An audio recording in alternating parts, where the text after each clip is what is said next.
मेरा नाम नीरज है। आज भी मैं उसके सामने बैठा हुआ बहुत रो रहा था, उसे याद कर रहा था, कह रहा था कि प्लीज मेरी जिंदगी में दोबारा से शामिल हो जाओ। तुम मुझे छोड़कर क्यों चली गई? मैं तो तुम्हारी जिंदगी को बेहतर बनाना चाहता था। मुझे नहीं पता था कि तुम मुझे इतनी जल्दी छोड़कर चली जाओगी। हर रात मेरी इसी तरह से गुजरती थी। उस काली अंधेरी रात की तेज हवाएं चल रही थी। ऐसा लगता था जैसे बारिश आने वाली है। मुझे भी यहाँ से जाना चाहिए था, मगर मेरा यहाँ से जाने का बिल्कुल भी मन नहीं कर रहा था। मैं यही सोच रहा था कि घर चला जाऊं, लेकिन अगर मैं चला गया तो मेरी मोहब्बत नाराज हो जाएगी और मैं अपनी मोहब्बत को एक सेकंड के लिए भी नाराज नहीं करना चाहता था।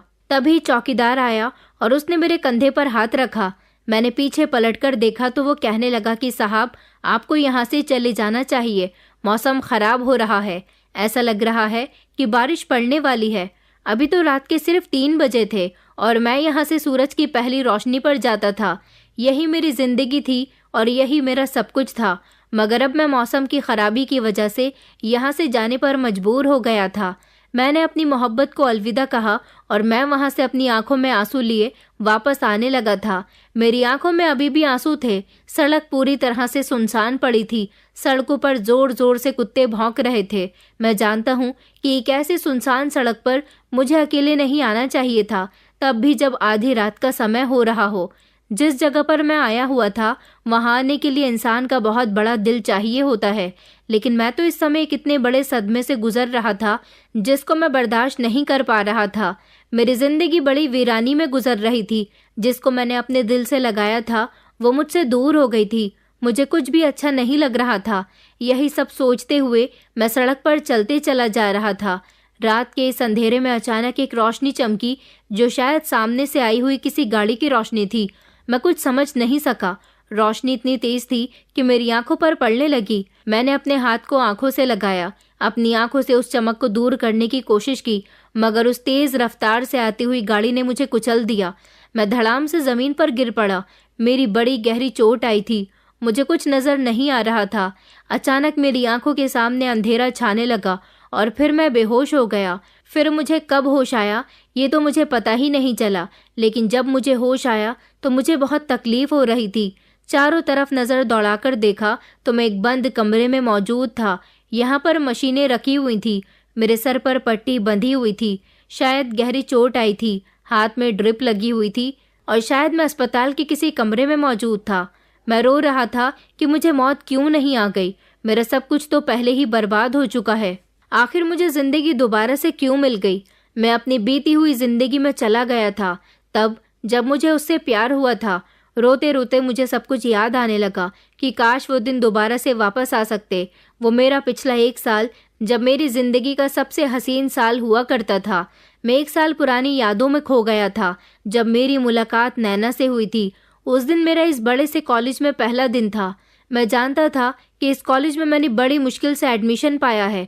मुझे कुछ भी करके अपनी पढ़ाई पूरी करनी थी। मेरे परिवार में मेरी एक जवान बहन और मम्मी थी। पापा की मौत तो 7 साल पहले हो चुकी थी। पापा जब जिंदा थे तो सब कुछ बिल्कुल ठीक था, लेकिन पापा के मरने के बाद हम लोग परेशानी भरी जिंदगी गुजारने लगे थे। वैसे तो हमारे हालात शुरू से ही अच्छे नहीं थे, लेकिन जैसा भी था जिंदगी नॉर्मल तरीके से गुजर रही थी। मगर अब तो हम लोग पाई पाई के लिए तरस रहे थे। मेरी मम्मी लेडीज टेलर थी, औरतों के कपड़े सिया करती थी। वो कपड़े सिलने में इतनी माहिर थी कि उन्होंने पापा के मरने के बाद गृहस्थी को अच्छी तरह से संभाल लिया था। उन्हीं की वजह थी कि वो अपनी मामूली सी कमाई से अपने दोनों बच्चों को पढ़ा लिखा रही थी। मगर मेरी मम्मी चाहती थी कि उनके दोनों बच्चे अच्छे कॉलेज में पढ़ें। पापा के मरने के बाद मेरी पढ़ाई का बहुत नुकसान हुआ था, लेकिन मैं पढ़ना चाहता था। मम्मी ने जब मेरे दिल में पढ़ाई के प्रति लगन देखी तो उन्होंने मेरा एडमिशन शहर के सबसे महंगे और अच्छे कॉलेज में करवा दिया। ये बात ठीक थी कि इस कॉलेज की फीस बहुत ज़्यादा थी, लेकिन मेरी मम्मी भी मुझे कामयाब देखना चाहती थी। बहन को तो जैसे तैसे उसकी पढ़ाई से रोक दिया गया था। इंटर करने के बाद वो मम्मी के साथ सिलाई के काम में उनका साथ देने लगी थी। मगर मैं इस कॉलेज में आया तो बहुत घबराया हुआ था। मेरी मम्मी ने पूरे 2 लाख रुपए जमा करके यहाँ पर मेरा एडमिशन करवाया था और अभी ना जाने और कितने पैसे देने बाकी थे। फिलहाल मैंने अपनी पढ़ाई शुरू कर दी थी। मैं पढ़ने में बहुत अच्छा था। धीरे धीरे मुझे इस कॉलेज में लगभग 1 हफ्ता गुजर चुका था। एक दिन मेरी टक्कर एक ऐसी लड़की से हुई जो बेहद खूबसूरत थी। उसको देखकर जैसे मैं कहीं खो सा गया था। ये कौन थी, ये खूबसूरत हसीना? ऐसा नहीं लगता था कि ये लड़की इसी धरती की है, ऐसा लगता था जैसे किसी परलोक से आई है। मैंने अपनी ज़िंदगी में इतनी खूबसूरत लड़की पहली बार देखी थी, और यही वो ऐसी लड़की थी जिसको मैंने आज पहली बार इतनी गौर से देखा था। मैं एक शरीफ लड़का था, मेरी नज़र लड़कियों पर नहीं रहती थी, और ना ही मैं ऐसा लड़का था जो ज़्यादातर अय्याशी में और बिगड़े हुए लड़कों के साथ अपनी ज़िंदगी गुजारता था। उससे मेरी टक्कर हुई तो मैंने उसे संभाल लिया था। उसने मुझे कुछ भी नहीं कहा और वो खामोशी से आगे बढ़ गई थी, बल्कि मैंने उसे सॉरी बोल दिया था। शायद उसे मेरा सॉरी बोलना पसंद आया था, हालांकि मेरी कोई गलती नहीं थी। मैं चाहता तो उसे सॉरी नहीं बोलता, क्योंकि टक्कर उसकी वजह से हुई थी। वो ही अपनी दोस्तों के साथ बातों में इतनी मगन थी कि उसने सामने की तरफ देखा ही नहीं। वो आगे चली गई और मैं उसे पीछे से देखता रहा। उसने तो मुझे पलटकर भी नहीं देखा। वो मेरे ही कॉलेज में पढ़ने वाली लड़की थी। मेरा उससे सामना कई बार हो चुका था, और तो और मेरी वो सीनियर थी। एक दिन मैं अपने कॉलेज से घर जा रहा था कि जब मैंने देखा कि वो लड़की बीच रास्ते में बड़ी परेशान खड़ी हुई है। मैंने अपनी स्कूटी रोकी और उससे कहा कि आपको कोई प्रॉब्लम है क्या? तो वो परेशान होते हुए कहने लगी कि मेरी गाड़ी खराब हो गई, ड्राइवर रास्ते में उसे ठीक करवा रहा है। कॉलेज की सारी लड़कियां जा चुकी हैं, मैं ड्राइवर के आने का ही इंतज़ार कर रही हूँ। बार बार ड्राइवर को फ़ोन कर रही हूँ और वो यही कहता है कि अभी गाड़ी ठीक हो रही है। मैंने कहा, अगर आपको कोई परेशानी ना हो तो आप मेरे साथ मेरी गाड़ी पर बैठ जाओ, मैं आपको आपके घर छोड़ देता हूँ। मेरी बात सुनकर वो कहने लगी कि मेरे साथ फ्लर्ट करना चाहते हो? मैं ऐसे लड़कों को बहुत अच्छे तरीके से जानती हूँ जो अपनी मीठी मीठी बातों में लड़कियों को फंसाने की कोशिश करते हैं। मुझे तुम्हारी मदद की कोई ज़रूरत नहीं है, मैं अपने ड्राइवर के साथ चली जाऊंगी। मैंने कहा कि आप मुझे गलत समझ रही हो, मैं ऐसा लड़का नहीं हूँ। अगर आपको ऐसा ही लगता है कि मैं आपकी मदद नहीं करना चाहता, बल्कि किसी मकसद की वजह से आपसे ऐसा कह रहा हूँ, तो आप एक काम कीजिए। मैंने अपनी गाड़ी की चाबी उसके सामने की और कहा कि आप मेरी स्कूटी से अपने घर चली जाइए। आपसे स्कूटी चलानी तो आती ही होगी। मैं पैदल ही अपने घर चला जाता हूँ। जिस सड़क पर वो लड़की खड़ी हुई थी वो बहुत सुनसान सड़क थी। उधर की तरफ कोई सवारी आती जाती भी नहीं थी। हमारा कॉलेज वैसे भी बहुत सुनसान इलाके में बना हुआ था, इसलिए ज़्यादातर लड़के लड़कियां अपनी ही सवारी से जाया करते थे। लगभग 20 किलोमीटर चलने के बाद ऐसा रास्ता आता था जहां पर हमें सवारी दिखाई देती थी। उस लड़की ने मेरी स्कूटी की चाबी अपने हाथ में ले ली थी, लेकिन वो शर्मिंदा हो रही थी। मैं समझ गया था कि वो मेरी स्कूटी पर मेरे साथ नहीं बैठना चाहती। मैंने उससे कहा था कि हाईवे आ जाने पर आप मुझे मेरी स्कूटी वापस कर देना, मेरी स्कूटी मेरे लिए बहुत कीमती है। फिर वहां से आप सवारी पकड़कर अपने घर चली जाना, तब तक मैं पैदल चलता हूँ। और मैंने पैदल चलना शुरू कर दिया था। मैंने देखा था कि वो लड़की धीरे धीरे अपनी स्कूटी लेकर आ रही थी और मुझे बड़े गौर गौर से देख रही थी। थोड़ी दूर गाड़ी पर चलने के बाद उसने स्कूटी रोक दी और कहने लगी कि अच्छा, मुझे माफ़ करना, मैंने तुम्हें गलत समझा। तुमने तो अपनी पूरी स्कूटी ही मेरे हवाले कर दी। ये लो, तुम अपनी स्कूटी खुद चला लो, मैं तुम्हारे पीछे बैठ जाती हूँ। मैंने उसे मना भी किया, मगर वो मेरी बात नहीं मानी। उसने कहा कि मुझे तुम पर भरोसा हो गया। उसके बाद मैंने उसे हाईवे आने तक छोड़ दिया था। वो लड़की कहने लगी कि बस मुझे यहीं पर छोड़ दो, मैं यहाँ से सवारी लेकर चली जाऊंगी। फिर उसके बाद वो ऑटो में बैठकर चली गई थी। शायद वहाँ से उसका घर ज़्यादा दूर नहीं था। उस लड़की ने मुझे बातों ही बातों में बताया था कि उसे किसी का इंतज़ार करना ज़्यादा पसंद नहीं है। अगर कोई उसे इंतज़ार करवाता है तो वो इंतज़ार नहीं करती, बल्कि अपनी मंजिल की तरफ चल पड़ती है। और आज मैंने उसकी मदद की तो वो बहुत ज़्यादा खुश हुई थी। वो बार बार मेरा शुक्रिया अदा कर रही थी। फिलहाल मैं अपने घर आ गया था। अगले दिन फिर से मेरी कॉलेज में उस लड़की से मुलाकात हुई। इस बार वो खुद मेरे सामने आई थी और उसने मुझे हेलो कहा था। उसने अपना नाम मुझे करुणा बताया था। उसने कहा कि उसके दोस्त उसे प्यार से किरण बुलाते हैं।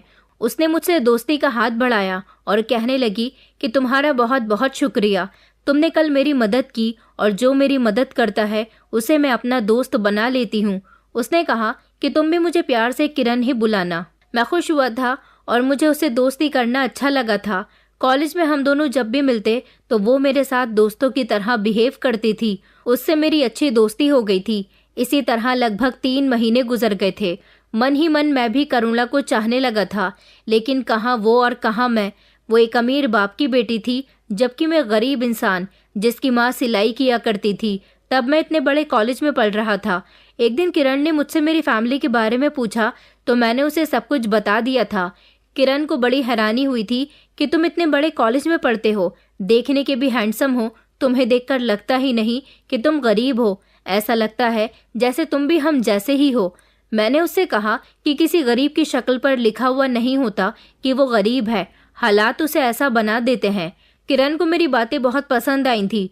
उसने कहा था कि वैसे तो उसने जिंदगी में बहुत सारे दोस्त बनाए हैं, मगर मैं उसके लिए बहुत स्पेशल हूँ। एक दिन मैं बहुत परेशान बैठा हुआ था। कॉलेज के डीन ने मुझे फीस के लिए कहा था।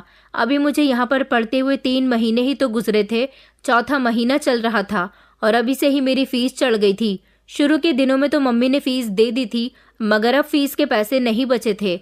करुणा मुझसे मेरी परेशानी की वजह पूछने लगी। मैं उसे क्या बताता कि मैं क्यों परेशान था। मैंने उसे कुछ नहीं बताया। मैं खामोश रहा और उसके पास से उठकर चला गया। मगर करुणा ने मेरी परेशानी की वजह पता लगा ली थी और फिर उसने खामोशी से मेरी फीस जमा करवा दी। जब अगले दिन मैंने अपनी स्कूटी बेचने का फैसला किया और डीन से कहा कि मैं आपको कल पक्का फीस लाकर दे दूंगा, सिर्फ मुझे 1 दिन की मोहलत और दे दीजिए। डीन ने मुझे बताया कि तुम्हारी फीस तो जमा हो चुकी है। ये सब सुनकर मैं चौंक गया था। भला मेरी फीस किसने जमा कर दी?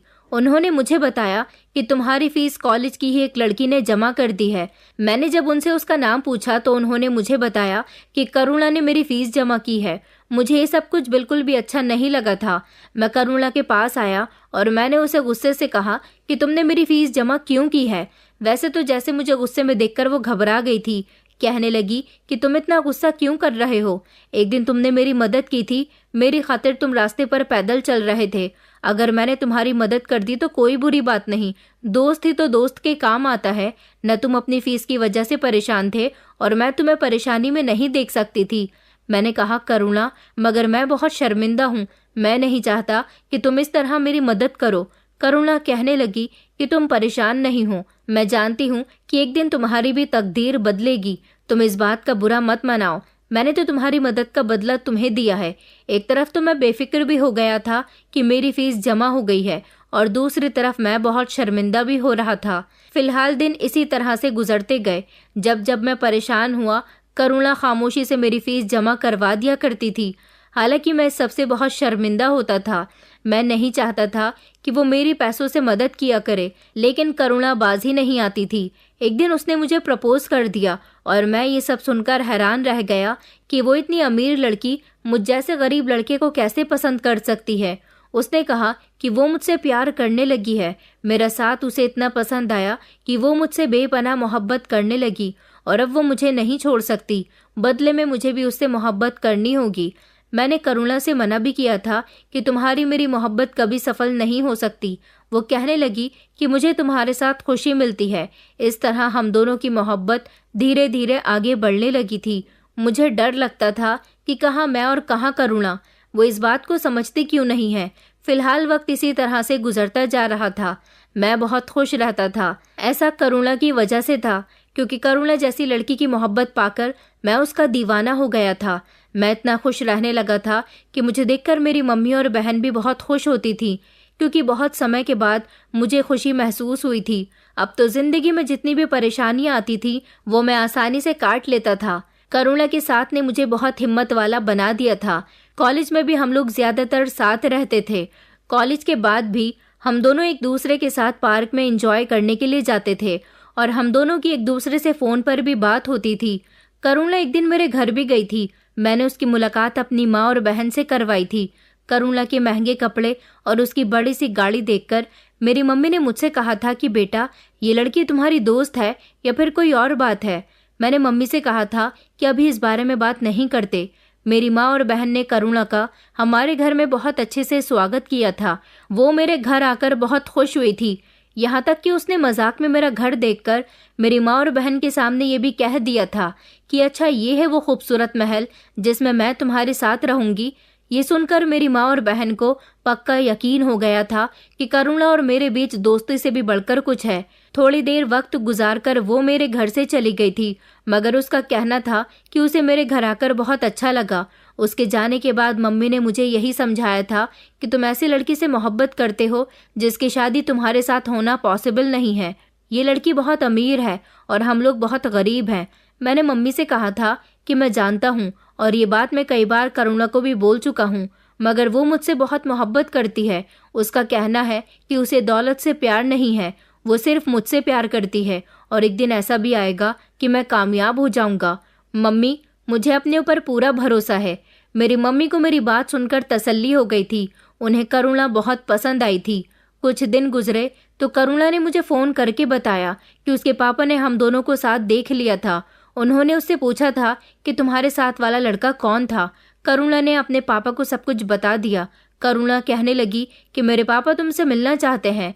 मैंने उनको बोल दिया है कि मैं शादी करूंगी तो नीरज से ही करूंगी। मेरी खुशी नीरज के साथ ही है। वैसे भी मैं अपने मम्मी पापा की इकलौती बेटी हूँ, वो कभी भी मेरी बात को नहीं टालेंगे। मैंने करुणा से कहा कि ये तुमने क्या कर दिया करुणा, मुझे डर लग रहा है कहीं तुम्हारे पापा मुझसे मिलने के बाद हम दोनों की मोहब्बत से इनकार न कर दें। करुणा कहने लगी कि ऐसा कुछ नहीं होगा, मैं पापा को पहले ही मना चुकी हूँ, तभी तो वो तुमसे मिलने के लिए राजी हुए हैं। वो तुमसे मिलकर हम दोनों के रिश्ते की बात करना चाहते हैं, तुम्हारे घर आना चाहते हैं रिश्ता लेकर। मैं जानती हूँ कि तुम्हें इस बात का यकीन नहीं हो रहा होगा, मगर तुम्हें यकीन करना पड़ेगा। मेरे पापा बहुत बड़े बिजनेसमैन हैं, वो अमीर और गरीब में भेदभाव नहीं करते। मैंने देखा है, मेरे पापा गरीबों की बहुत मदद करते हैं। मेरे पापा को खुशी हुई कि मैंने एक ऐसे इंसान से मोहब्बत की है जो पढ़ा लिखा और ईमानदार इंसान है। क्या तुम मेरे पापा से मिलने के लिए तैयार हो? मैंने कहा कि अच्छा ठीक है, मैं तुम्हारे पापा से मिल लूँगा। करुणा ने जब मुझे ये बताया था तो मुझे टेंशन हो गई थी कि ना जाने उसके पापा मुझसे मिलने के बाद कैसा रिएक्ट करेंगे, लेकिन उसने मुझे पूरी तसल्ली दिलाई थी कि उसके पापा हम दोनों के रिश्ते के लिए तैयार हैं। फिर मैं यही सोचकर अपने आप को तसल्ली दे दिया करता था कि करुणा ने जो कहा है वो ज़रूर सच होगा, मुझे इतना घबराना नहीं चाहिए। करुणा के पापा ने मुझे एक रेस्टोरेंट में मिलने के लिए बुलाया था। मैं उनसे मिलने गया तो जैसे ही मैंने उनके पैर छुए तो उन्होंने अपने पैर पीछे कर लिए थे। मुझे उनका ये बिहेवियर बिल्कुल भी अच्छा नहीं लगा था। फिर उन्होंने मुझे अपने सामने बैठने के लिए कहा। वो मुझसे पूछने लगे कि तुम क्या करते हो। मैंने उन्हें बताया कि अभी तो मैं इंजीनियरिंग की पढ़ाई कर रहा हूँ, लेकिन इंजीनियरिंग पूरी होते ही किसी जॉब पर लग जाऊँगा। उन्होंने कहा, क्या ये सच है कि तुम मेरी बेटी से मोहब्बत करते हो? मैंने कहा कि जी अंकल, मैं करुणा से बहुत प्यार करता हूँ और वो भी मुझसे बहुत प्यार करती है। मेरी बात सुनकर वो ज़ोर ज़ोर से हंसने लगे और कहने लगे कि बरखुरदार, तुमसे बहुत बड़ी गलती हो गई हमारी बेटी से दिल लगाकर। वो हमारी बेटी है, कोई खिलौना नहीं है जो कोई भी ऐरा गैरा उससे मोहब्बत करने लग जाए। उनकी बात सुनकर तो जैसे मेरा पूरा ध्यान उन पर ही चला गया था। उन्होंने कहा, हमारी बेटी लाखों करोड़ों की मालकिन है, गरीब इंसान से मोहब्बत कैसे कर सकती है? चलो मान लिया कि हमारी बेटी से गलती हो गई, मगर तुम तो समझदार थे ना, तुमने मेरी बेटी के करीब जाने की कोशिश भी कैसे की? मैं कभी अपनी बेटी की शादी तुम्हारे साथ नहीं होने दूंगा। बेहतर होगा कि तुम उससे दूर हो जाओ। मैंने कहा, ये आप कैसी बातें कर रहे हैं अंकल? आपने तो करुणा से कहा था कि आप हम दोनों की मोहब्बत के लिए तैयार हैं। आप मुझसे करुणा के और मेरे रिश्ते की बात करना चाहते हैं, तो फिर आप ये किस तरह की बातें कर रहे हैं? वो कहने लगे कि करुणा मेरी इकलौती बेटी है, मैं उससे बहुत प्यार करता हूँ, मुझे उसकी पूरी जिंदगी की फिक्र है। हम हाई क्लास लोग हैं तो अपनी बेटी का रिश्ता भी हाई क्लास लोगों में ही करेंगे ना कि तुम जैसे गरीब लड़के के साथ जो कोई नौकरी भी नहीं करता। मैंने उन्हें भरोसा दिलाया कि आप सिर्फ मुझे 1 साल का समय दो, मैं आपको कामयाब होकर दिखाऊंगा। मगर वो मेरी इस बात पर जोर जोर से हंसने लगे और कहने लगे कि तुम गरीब हो और हमेशा गरीब ही रहोगे। हमें अपनी बेटी के लिए खानदानी अमीर घर के लड़के का रिश्ता चाहिए। अब तुम यहाँ से जा सकते हो और मेरी बेटी के सपने देखना छोड़ दो। तुम जैसे लड़के इसी तरह अमीर लड़कियों को पटाकर उनकी जायदाद पर ऐश करने के अच्छे तरीके जानते हो। मैं तुम जैसे लड़कों को बहुत अच्छे तरीके से जानता हूँ। मैं उस इंसान को आवाज़ लगाता रह गया था, मगर वो तो उठकर वहाँ से चला गया। मुझे इस बात पर बहुत गुस्सा आया था। मैं शर्मिंदा होकर अपने घर वापस आया तो अफसोस में बैठ गया था।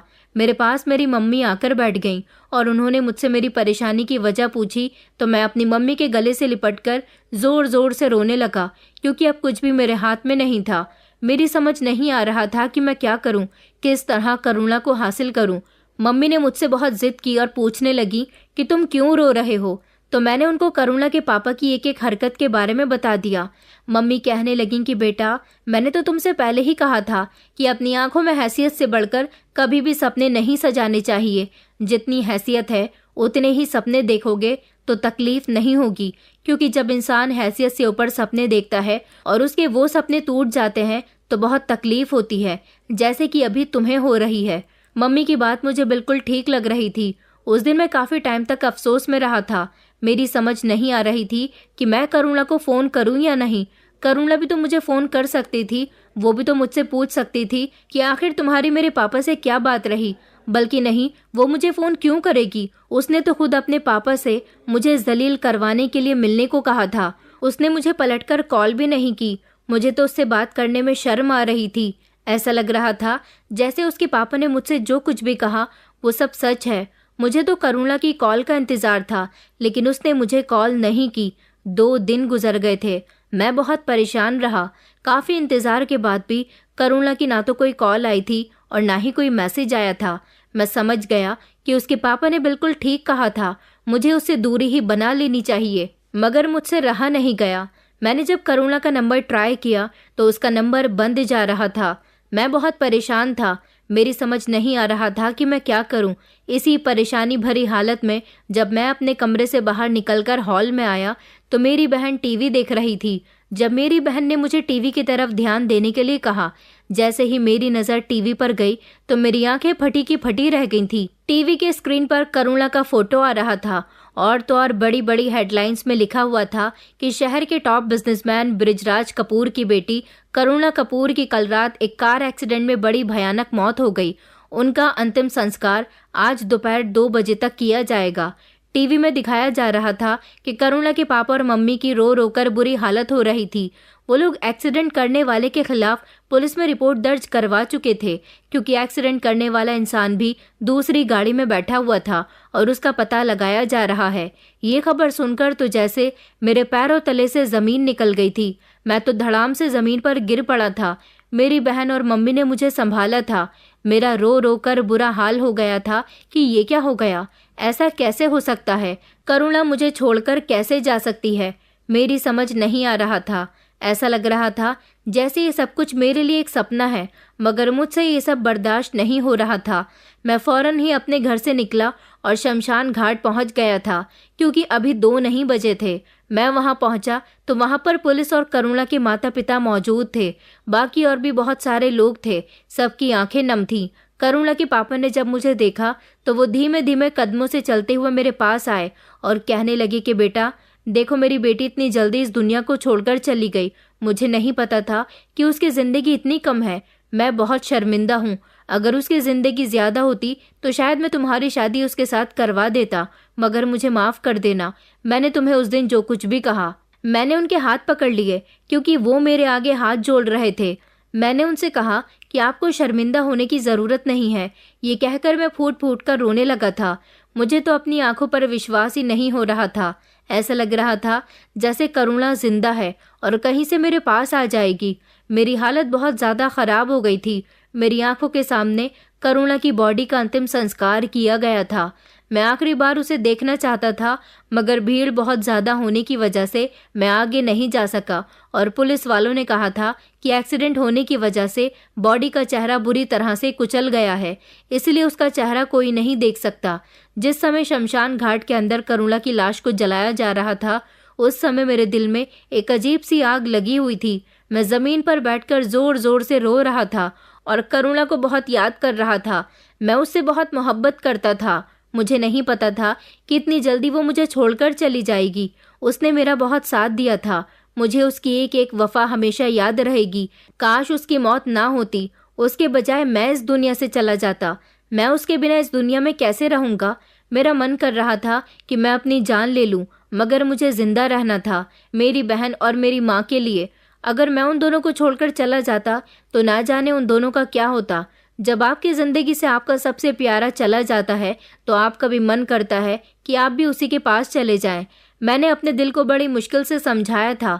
मैं आखिरी समय करुणा से ना तो बात कर सका और ना ही मिल सका। मुझे इस बात का बेहद अफसोस रहा। उसकी यादें मेरे दिल में आज भी जिंदा हैं, बस उसी दिन से मैं हर रात शमशान घाट में उस जगह जाकर बैठने लगा जिस जगह करुणा की चिता जलाई गई थी। वहां बैठकर मैं उसकी यादों से बातें करता था। मेरा दिल नहीं मानता था, रात को नींद नहीं आती थी, इसलिए मैं रात को घर से निकलकर सारी रात शमशान घाट में बिताया करता था। जिस दिन से करुणा की मौत हुई थी उस दिन से एक भी रात ऐसी नहीं थी जिसे मैंने सुकून से सोकर अपने कमरे में गुजारा हो। मेरी हर रात करुणा की यादों में और उसके साथ बातों में गुजर जाती थी। मैं उससे अकेला ही बातें किया करता था।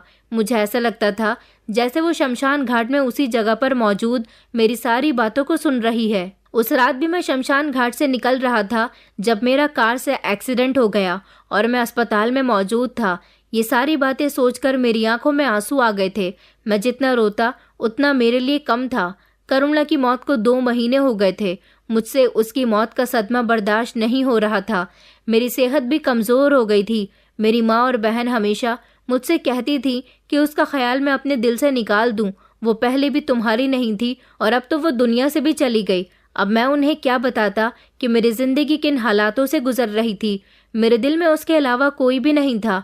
अभी मैं अस्पताल के बिस्तर पर लेटा इन सारी यादों में खोया हुआ था जब अचानक कमरे के अंदर एक आदमी आया। इस आदमी को मैं नहीं जानता था। शायद यही आदमी मुझे अस्पताल लेकर आया है। ये मेरे पास बैठ गया। इसने पहले मेरे हालचाल पूछे। मैंने इसे जवाब दिया कि मैं जिंदा हूँ, जो कि मुझे नहीं होना चाहिए था। मैं तो ना जाने कब से अपने मरने की दुआ मांग रहा था, मगर इतना सब कुछ हो जाने के बाद भी मैं जिंदा बच गया। मेरी बात सुनकर उसे हैरानी हुई और वो कहने लगा कि तुम ऐसी बातें क्यों कर रहे हो? ऐसा लगता है कि वक्त के सताए हुए हो। मैंने कहा कि आप सही कह रहे हो। मैं वक्त का सताया हुआ ही तो हूँ जो जीते जी मर चुका है, मगर आपके सामने बैठा है। मैं सिर्फ एक जिंदा लाश हूँ जो लोगों को दिखाई देती है, मगर मेरे अंदर कुछ भी नहीं है। उसने कहा, तुम देखने में तो पढ़े लिखे शरीफ घर के लगते हो। मुझे माफ करना, कल रात मेरी ही गाड़ी से तुम्हारा एक्सीडेंट हुआ था, मगर तुम उस रास्ते पर क्या कर रहे थे? वहां तो शमशान घाट के अलावा कुछ भी नहीं है। मैंने कहा, उस शमशान घाट में मेरा सब कुछ है। मेरी बात सुनकर वो कहने लगा कि क्या मतलब? फिर मैंने उन्हें अपनी पूरी कहानी बताई कि करुणा मेरी जिंदगी में मेरे लिए क्या अहमियत रखती थी और आज भी मैं उससे बहुत प्यार करता हूँ। तभी तो उसकी याद आने पर हर रात शमशान घाट में गुजारता हूँ। मेरी बात सुनकर उन्हें बड़ी हैरानी हुई थी। उन्होंने कहा कि तुम जैसा इंसान मैंने आज तक कहीं नहीं देखा, जो किसी लड़की के लिए इतना दीवाना है कि उसके मरने पर भी उसको नहीं भुला पा रहा। उन्होंने मुझसे पूछा, तुम क्या काम करते हो? मैंने कहा, फिलहाल तो कोई काम नहीं करता। काफी समय से नौकरी तलाश कर रहा हूँ, मगर मेरी किस्मत ही खराब है। नौकरी भी कहीं नहीं मिलती। उन्होंने कहा, अगर मैं तुम्हें कहीं काम दूं तो क्या तुम काम करोगे? मैंने कहा कि हाँ, कर लूंगा। वो कहने लगे कि मैं विद्या इंडस्ट्रीज का मालिक हूँ। मेरा बिजनेस दूर दूर तक फैला हुआ है, मगर मैं तुम्हें अपनी कंपनी में नौकरी नहीं दूंगा, बल्कि तुम्हें मेरा एक काम करना होगा। मैंने कहा कि कंपनी में नौकरी नहीं दोगे तो फिर काम कहाँ करवाओगे? तो वो कहने लगे कि दरअसल मुझे तुम जैसे ही खुददार, ईमानदार और समझदार इंसान की तलाश है। तुम ही तो हो जो मेरा काम कर सकते हो। फिर उन्होंने मुझे अपनी बेटी के बारे में बताया। वो कहने लगे कि मेरी एक ही बेटी है। मेरी पत्नी तो इस दुनिया में रही नहीं, मगर मेरी बेटी मेरे लिए सब कुछ है। ये बात 10 साल पुरानी है। जब मेरी बेटी की उम्र 12 साल थी, उस समय मेरी पत्नी भी जिंदा थी। हमारी पूरी फैमिली हिल स्टेशन घूमने के लिए गई हुई थी। दरअसल मेरी बेटी अपने भाई से बहुत प्यार करती थी। मेरे बेटे का नाम रोनित था। उन दोनों भाई बहन में सिर्फ 1 साल का ही फर्क था, इसलिए वो दोनों एक दूसरे के भाई बहन होने के साथ साथ बहुत अच्छे दोस्त भी थे। जब हम लोग घूमने के लिए गए तो हम पहाड़ी वाली जगह पर खड़े होकर फोटोज क्लिक कर रहे थे। उधर हमारे दोनों बच्चे भाग भाग कर खेल रहे थे। मेरी बेटी अपने भाई के साथ मौजूद थी। उसी समय मेरे बेटे का अचानक पहाड़ी के किनारे से पैर फिसल गया और वो लुढ़कता हुआ पहाड़ी से नीचे गिर गया। ये सब मेरी बेटी ने अपनी आंखों से देखा था। उस समय वो जोर से अपने भाई को आवाज देने के लिए चली आई और बहुत रोई थी। मेरा बेटा हम लोगों को नहीं मिल सका। इतनी ऊंचाई से गिरने के बाद उसकी तो लाश के ना जाने कितने टुकड़े हो गए होंगे। ये सदमा मेरी बेटी के दिल पर लग गया था। बस उसी दिन के बाद से वो खामोश होकर रह गई। कभी कभी उसे दौरे पड़ जाते हैं, मगर उसके चेहरे पर कभी मुस्कुराहट नहीं आती। वो एक जिंदा लाश की तरह बैठी रहती है। उसने अपने सबसे प्यारे भाई की मौत के गम को दिल से लगा लिया है। जिसको वो अपने दिल से आज तक नहीं निकाल पाई। उसके 2 साल बाद ही मेरी पत्नी की एक बीमारी की वजह से मौत हो गई, तो मेरी बेटी और ज़्यादा अकेली रह गई। मैं अपने काम पर ध्यान दिया करता था, बेटी पर ज़्यादा ध्यान नहीं दे सका। मेरी बेटी ने बड़ी मुश्किल से वो समय गुजारा है। कम उम्र में अपने भाई की मौत अपनी आंखों के सामने देखकर उसके दिल में एक डर सा बैठ गया। वो हमेशा डरी सहमी रहती है। कभी कभी उसकी तबीयत इतनी बिगड़ जाती है कि वो पागलों की तरह हरकतें करने लगती है, मगर बोलती कुछ भी नहीं है। ऐसा नहीं है कि उसकी आवाज़ नहीं है, उसकी आवाज़ है, मगर वो सिर्फ तभी बात करती है जब उसे अपने भाई की याद आती है। भाई की तस्वीर उठाकर वो उससे बातें करती रहती है, उसे बुलाती है, उसके सामने रोती है। भले ही इस बात को 12 साल हो गए, मेरी बेटी अब जवान हो गई, मगर उसके भाई की मौत का गम उसके दिल से अभी भी नहीं निकला। मैंने कहा, मगर आप मुझे ये कहानी क्यों सुना रहे हो? इसमें मैं क्या कर सकता हूँ? उन्होंने कहा कि तुम्हें मेरा एक काम करना होगा, तुम्हें मेरी बेटी को खुश रखना होगा, मेरी बेटी का ख्याल रखना होगा, मेरी बेटी को जिंदगी की तरफ वापस लौटाना होगा। अगर तुम ये सब करने में कामयाब रहे तो शायद मैं अपना सब कुछ तुम्हारे नाम कर दूं। मैंने उनसे कहा कि सर, मुझे माफ़ करना, मुझे आपकी दौलत नहीं चाहिए, मुझे सिर्फ इतने पैसे चाहिए कि मैं अपने परिवार का गुजारा कर सकूं। मुझे आपकी सारी दौलत का क्या करना है? मैं तो सिर्फ इतना कमाना चाहता हूं कि अपने परिवार से परेशानियों को दूर कर सकूं। उस आदमी ने कहा कि नहीं, मेरा वो मतलब नहीं है। मुझे लगा कि तुम दौलत के लालच में आकर मेरी मदद करने के लिए तैयार हो जाओगे। मैंने कहा कि मुझे दौलत का कोई लालच नहीं है, मैं आपकी मदद करने की कोशिश करता हूँ, लेकिन इसके बदले में आपको मुझे अपनी कंपनी में नौकरी देनी होगी। वो मेरी बात सुनकर मुस्कुराए और कहने लगे कि हाँ, मैं तुम्हें अपनी कंपनी में भी नौकरी ज़रूर दूंगा, बल्कि अच्छी पोस्ट पर नौकरी दूंगा, जहाँ तुम्हारी सैलरी भी तुम्हारी उम्मीद से कहीं ज़्यादा होगी। उन्होंने मुझे अपना नाम विवेक प्रताप बताया था। उन्होंने कहा था कि तुम जल्दी ही ठीक हो जाओगे, उसके बाद तुम्हें मेरी बेटी को ठीक करना है। उन्होंने अस्पताल का सारा खर्चा खुद उठाया था। 4-5 दिन अस्पताल में रहा और उसके बाद जब मैं डिस्चार्ज हुआ तो घर चला गया था। मेरी मम्मी को भी खबर मिल चुकी थी कि मेरा एक्सीडेंट हुआ है। मेरी मम्मी और बहन बहुत ज़्यादा परेशान थी। मैंने उनको तसल्ली दी कि मेरी नौकरी लग गई है, तो वो लोग बहुत खुश हुई थी। अब मेरी मम्मी ने कहा था कि तुम्हें मन लगाकर नौकरी करनी है, करुणा के बारे में ज़्यादा नहीं सोचना, वो जा चुकी है, इसीलिए उसकी यादों को अपने दिलो दिमाग से निकाल दो। अब उन्हें कौन बताता कि इतनी आसानी से मैं उसे नहीं भूल सकता था। मैं हर रोज़ अपने फ़ोन में उसकी तस्वीर देखता था, उसका नंबर ट्राई करता था, मगर उसका नंबर तो बंद जा रहा था। कई दिन इसी तरह से गुजर गए और फिर जब मैं रिकवर हो गया तो मैं विवेक प्रताप जी के घर चला गया था। वहाँ पहुँचा तो उन्होंने मेरी मुलाकात अपनी बेटी से करवाई, जो कि बहुत खूबसूरत थी। उसका नाम विद्या था। उन्होंने कहा कि मेरी बेटी बहुत मासूम है, इसने अपने भाई की मौत के बाद से ही बाहर की दुनिया नहीं देखी। तुम इसे अपने तरीके से हैंडल करो, इसे खुश रखने की कोशिश करो। मैंने उनसे कहा था कि मुझसे जितना हो सकेगा मैं आपकी बेटी को ठीक करने की कोशिश करूंगा। दिन के समय तो मैं जॉब किया करता था, लेकिन दोपहर के 3 बजे तक विवेक साहब मुझे अपने घर भेज दिया करते थे ताकि मैं यहाँ आकर उनकी बेटी के साथ वक्त गुजार सकूं। पहली बार मेरी उससे मुलाकात हुई थी तो वो बिल्कुल शांत बैठी हुई थी। मैं उससे बातें करने की कोशिश कर रहा था, मगर वो तो मुझे नज़र उठाकर देख भी नहीं रही थी।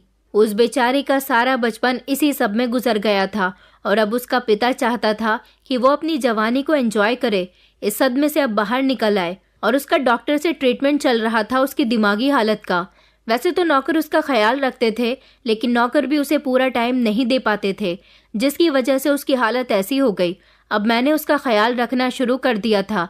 मैं उसे पूरा टाइम देता था, उसको खाना खिलाया करता था, उसको टाइम पर दवाई दिया करता था, उसकी छोटी छोटी ज़रूरतें पूरी किया करता था। हर वो कोशिश करता था जिससे वो बोल सके, मुझसे बात कर सके, मगर कई दिन तक कोशिश करने पर वो मुझसे बात नहीं करती थी। फिर मैंने कुछ ऐसी हरकतें करनी शुरू कर दी जिससे एक दिन वो ज़ोर से हंस पड़ी। मैं उसे हंसाने की कोशिश कर रहा था, मगर वो सिर्फ मेरी तरफ देखती, उसके चेहरे पर मुस्कान तक नहीं आती थी। एक दिन मैं उसे डांस करके दिखा रहा था, वो बिल्कुल नहीं हंसी, मगर जब मैं थक गया और अचानक मेरा पैर स्लिप हो गया तो मैं ज़मीन पर गिर पड़ा और वो मेरे गिरने से ज़ोर ज़ोर से हंस पड़ी थी। इतनी खिलखिलाकर हंसी थी कि पूरे घर में उसकी हंसी गूंज उठी। और फिर उस दिन के बाद से ही धीमे धीमे उसने मेरी सारी बातों को समझना शुरू कर दिया। वो मेरे साथ हंसने लगी, बोलने लगी। उसने अपने पिता को भी अपनी आवाज़ सुना दी।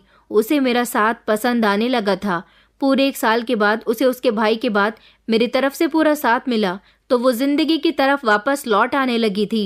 दिन इसी तरह से गुजरने लगे थे। विवेक साहब अपनी बेटी की तरफ से अब खुश थे, क्योंकि इतने सालों के बाद उन्होंने अपनी बेटी को मुस्कुराते हुए देखा था। उनकी बेटी अब मेरी आदी हो गई थी, इतनी ज्यादा आदी हो गई कि मेरे बिना उसका दिल ही नहीं लगता था। इस सब में लगभग 4 महीने गुजर गए थे। मैंने जब देखा कि विद्या ठीक हो गई तो मैंने विवेक साहब से कहा कि मैंने आपकी बेटी को ठीक कर दिया। आप मुझे हर महीने इस काम की सैलरी दिया करते थे, जिससे धीरे धीरे मेरे घर के हालात भी बेहतर हो गए। मगर अब मैं ये काम नहीं कर सकता। अब मैं आपकी कंपनी में नौकरी करना चाहता हूँ।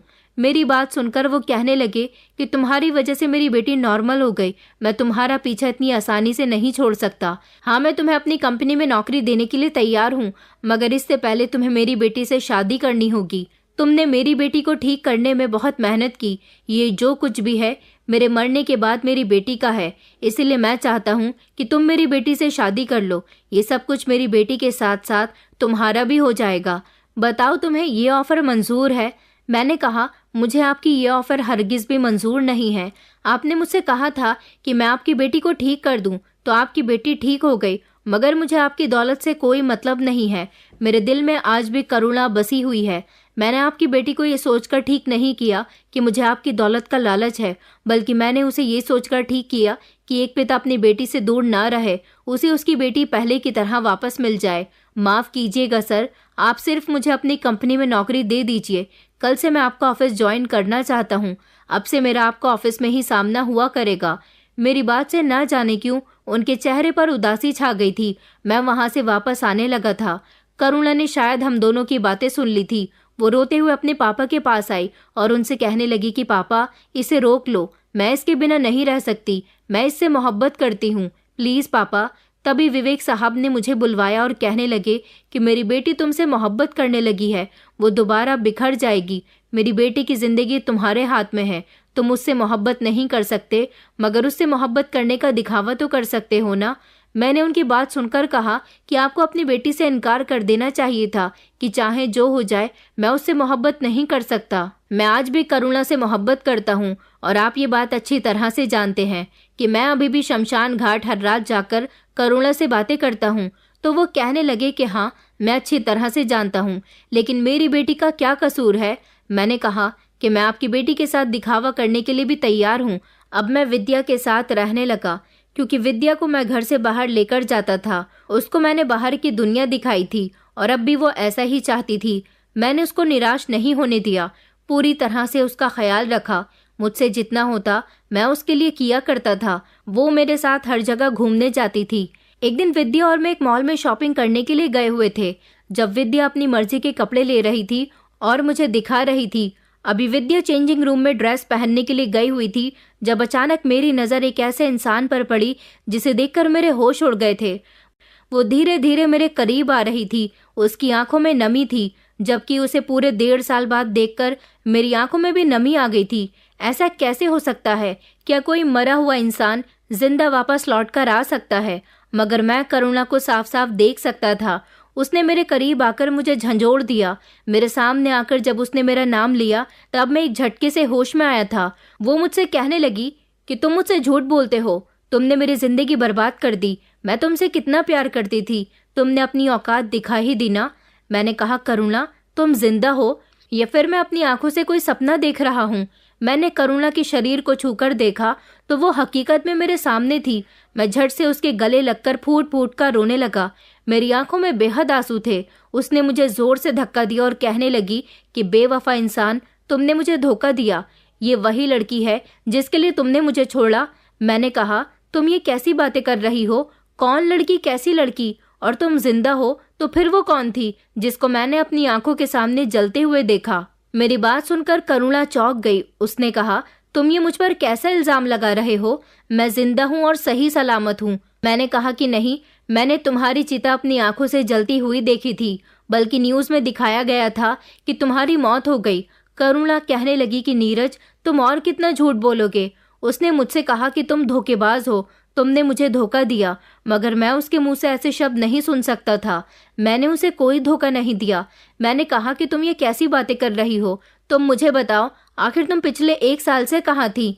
तो वो कहने लगी कि तुम कैसी पागलपन वाली बातें कर रहे हो, मैं तो कहीं भी नहीं गई थी। मैंने कहा, मैं सच कह रहा हूँ, अगर तुम जिंदा थी तो तुम कहाँ थी? वो सब क्या था जो मैंने अपनी आंखों से देखा था? तुम्हारा तो कार से इतना खतरनाक एक्सीडेंट हुआ था कि तुम्हारी मौके पर ही मौत हो गई थी, और मैं हर रात शमशान घाट में जाकर तुम्हारी यादों के सहारे पूरी रात गुजार देता हूँ, वहाँ अकेले ही बातें करता हूँ। मेरी बात सुनकर वो कहने लगी कि झूठ बोलना तो कोई तुमसे सीखे।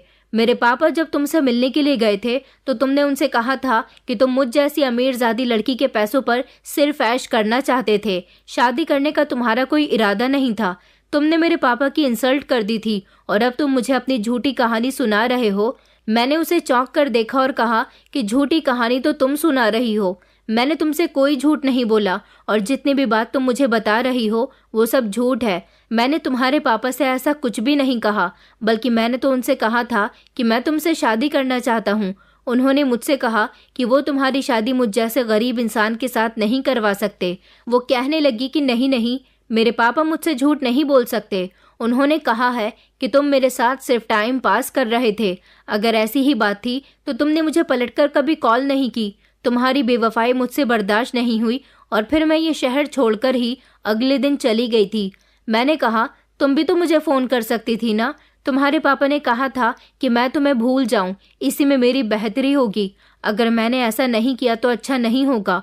मुझे इंतज़ार था कि तुम ही मुझे फ़ोन करोगी, मगर तुमने कभी पलटकर मुझे फ़ोन नहीं किया। भला मैं तुम्हें फ़ोन कैसे कर सकता था? मैं मजबूर था। तुम्हारे पापा मुझे हम दोनों के रिश्ते के लिए साफ इनकार करके जा चुके थे। उन्होंने मेरी एक न सुनी। मैंने उन्हें समझाने की बहुत कोशिश की कि एक दिन मैं कामयाब हो जाऊंगा। करुणा ने अजीब सा मुंह बनाया और कहने लगी कि मुझे तुम्हारी बातों पर विश्वास नहीं होता। मैंने कहा कि अच्छा, अगर तुम्हें मेरी बातों पर विश्वास नहीं होता तो मैं तुम्हें अभी यकीन दिला देता हूँ। करुणा कहने लगी कि यकीन दिलाने की कोई ज़रूरत नहीं है। जिसका तुम इंतज़ार कर रहे हो वो तुम्हारे पीछे ही खड़ी हुई है। मैंने जैसे ही पलटकर देखा तो मेरे पीछे विद्या खड़ी हुई थी। उसकी आंखों में आंसू थे। उसी समय वो वहां से चली गई। मैंने उसे बहुत आवाज़ लगाई, मगर वो अपने ड्राइवर के साथ घर जा चुकी थी। शायद वो हम दोनों की सारी बातें सुन चुकी थी, मगर करुणा बार बार मुझसे कह रही थी कि ये लड़की कौन है। मैंने उसे इस बात का तो कोई जवाब नहीं दिया, लेकिन मैं उसका हाथ पकड़कर उसे अपने साथ शमशान घाट लेकर चला गया, जहाँ पर शमशान घाट का गार्ड बैठा हुआ था। आज जब मैं करुणा को वहां लेकर दिन में पहुंचा तो उसने हैरानी जताते हुए कहा कि साहब, आप तो हर रात को यहाँ पर आते हो, आज दिन में कैसे आ गए? मैंने करुणा को बताया कि मैं हमेशा यहाँ तुम्हारी याद में आता हूँ। जिस जगह तुम्हारी चिता जली थी वहाँ बैठकर रोता हूँ, तुम्हारी यादों से बातें करता हूँ। अब तो तुम्हें यकीन आ गया होगा ना कि मैं सच कह रहा हूँ। गार्ड की बातें सुनकर तो करुणा को यकीन आ गया था। करुणा ने कहा कि उसके पापा ने उसे ये कहा था कि मैं सिर्फ करुणा के साथ टाइम पास कर रहा था, मैं उस जैसी लड़की से शादी नहीं करना चाहता। एक बार करुणा को मुझसे इस बारे में पूछ तो लेना चाहिए था। करुणा को इस बात पर बहुत गुस्सा आया था, क्योंकि करुणा को ऐसा लगा था जैसे मैंने उसके साथ बेवफाई कर दी है। उसके पापा ने मेरे खिलाफ उसको बहुत भड़काया और फिर अगले ही दिन उसे उसके मामा जी के घर भेज दिया, जहाँ से वो पूरे 1 साल बाद यहाँ वापस आई। यहाँ तक कि इस दौरान उसने अपने नंबर भी चेंज कर दिए, अपनी ईमेल आईडी और अपनी हर पहचान बदल दी। उसके पापा ने धोखाधड़ी की थी। कार का एक्सीडेंट होने वाली खबर और करुणा की मौत वाली खबर, यहाँ तक कि करुणा की चिता जलाने वाली खबर भी झूठी थी। ये सब एक नाटक के तौर पर अंजाम दिया गया था। करुणा वहाँ से अपने पापा के पास चली गई और साथ साथ मुझे भी ले गई थी। उसके पापा उसका रिश्ता तय कर चुके थे।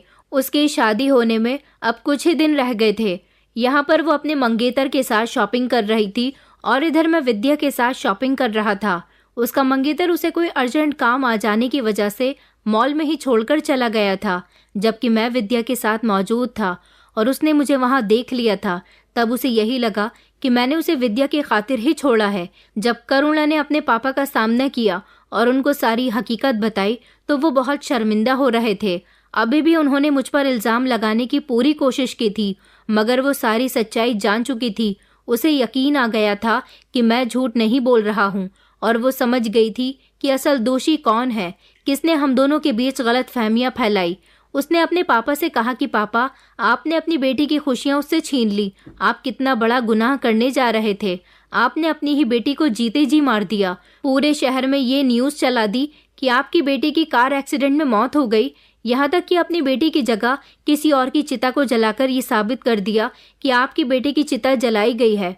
फिर तो आपकी बेटी आपके लिए सच में मर गई। उसके पापा कहने लगे कि नहीं नहीं बेटा, ऐसा मत कहो। दरअसल मैं तुम्हारी शादी इस इंसान के साथ नहीं करवाना चाहता था। मैं चाहता था कि तुम्हारी शादी किसी ऐसे इंसान के साथ हो जो अमीर हो और जो हमारे स्टैंडर्ड का हो। करुणा कहने लगी, मगर मेरी खुशी तो नीरज के साथ थी। मैं नीरज के साथ किसी भी हाल में रहने के लिए तैयार थी, मगर आपने अपनी बेटी की खुशियों को दबा दिया। आपने अपनी बेटी की खुशियों के बारे में सोचने के बजाय अपने स्टैंडर्ड के बारे में सोचा। मैं आपको कभी माफ़ नहीं करूंगी। आपने मेरा दिल तोड़ा है, यहाँ तक कि मुझे मेरी मोहब्बत से अलग किया। यही वजह थी ना कि आप मुझे मामा जी के घर से कभी यहाँ आने ही नहीं देते थे। ये तो अच्छा हुआ कि मेरे सामने मेरी शादी होने से पहले ही सारी सच्चाई खुलकर आ गई। अगर मेरी शादी हो जाती और बाद में मुझे ये सब कुछ पता चलता तो मुझे बेहद अफसोस होता। अब मैं आपका घर छोड़कर जा रही हूँ, मुझे आपके साथ नहीं रहना। उसके पापा उसे रोकते रह गए थे और बुरी तरह से रो रहे थे। उसकी मम्मी भी उसे समझाने की बहुत कोशिश कर रही थी, मगर वो किसी की बात सुनने के लिए तैयार नहीं थी। अपने किए की माफ़ी करुणा मुझसे मांग चुकी थी। मैं करुणा का हाथ पकड़कर उसे अपने घर लेकर आ रहा था जब उसके पापा ने हम दोनों को रोक लिया। वो अपने किए की माफ़ी गिड़गिड़ाकर मांग रहे थे। उन्होंने कहा था कि मैं तुम दोनों की शादी करवाने के लिए तैयार हूँ। उधर विवेक साहब मेरा इंतजार कर रहे थे, क्योंकि विद्या ने मेरी और करुणा की सारी बातें सुन ली थी जो कि वो अपने पिता को बता चुकी थी। करुणा के घर का मैटर तो सॉल्व हो गया था। उसके मम्मी पापा को अपनी गलती का एहसास हो चुका था, क्योंकि उन दोनों ने ही मिलकर ये सब कुछ जो किया था।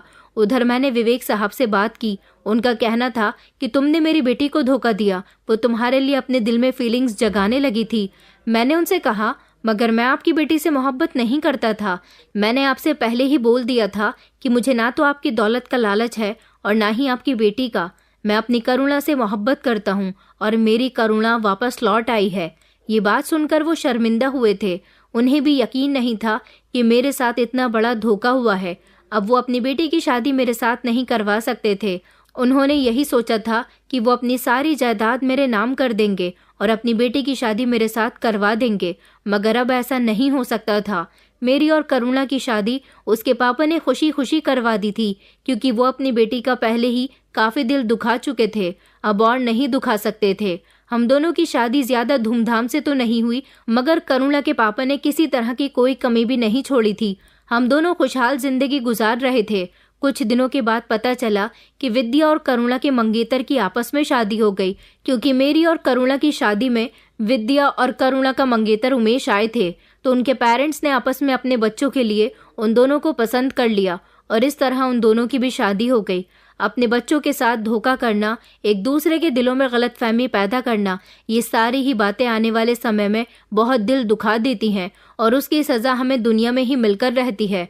करुणा के पापा ने भले ही उसकी शादी मेरे साथ करवा दी, मगर करुणा ने आज तक उन्हें माफ़ नहीं किया।